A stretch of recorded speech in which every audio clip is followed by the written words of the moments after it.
Nous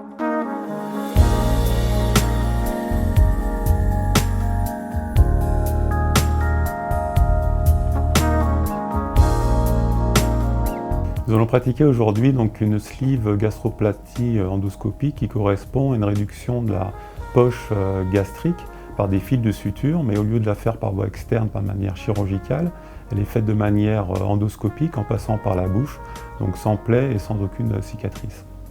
Alors la différence entre cette technique endoscopique et la technique de chirurgie est le fait que ça ne touche pas le même créneau de patient.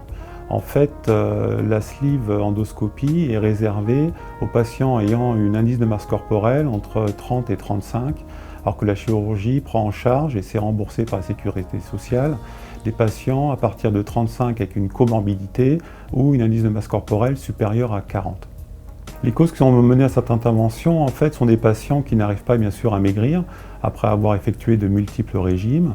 Ces patients bénéficient, comme pour une prise en charge de chirurgie, d'une prise en charge avant par un psychiatre,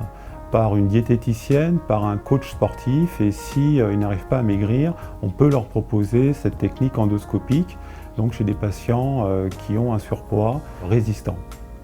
Donc les différentes étapes de cette technique, les patients donc arrivent à jeun, ils sont opérés donc avec une intubation comme pour une chirurgie. Dans le cadre post-opératoire, ils reprennent en fait une alimentation liquide le lendemain avec une diète hydrique pendant au moins 3 jours, puis reprise alimentation plus complète, protéinée pendant 7 jours mais toujours hydrique, puis un régime mixé encore pendant 15 jours. Ils sont bien sûr suivis pendant toute cette période et pendant les mois qui suivent par une diététicienne pour poursuivre effectivement tous les régimes alimentaires, parce qu'il est bien évident que même quelle que soit la technique chirurgicale ou endoscopique, un patient peut toujours boire plusieurs litres de Coca-Cola par jour et ne pas perdre de poids. Alors la durée moyenne de cette intervention, on a une étude récente publiée sur près de 1000 patients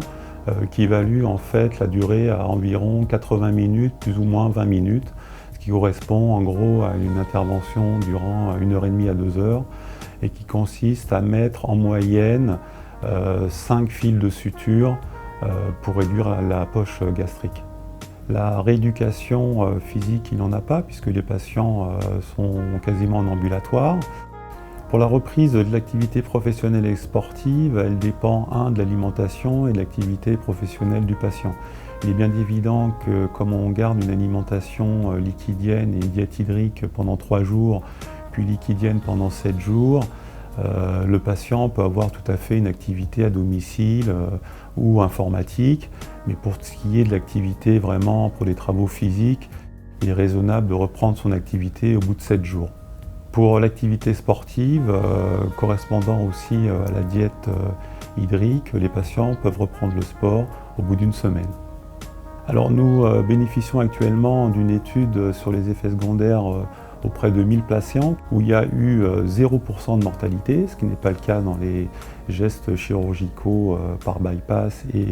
sleeve chirurgicale, 0 morbidité grave, uniquement en fait quelques douleurs post-opératoires et des saignements traités de manière endoscopique sans complications graves.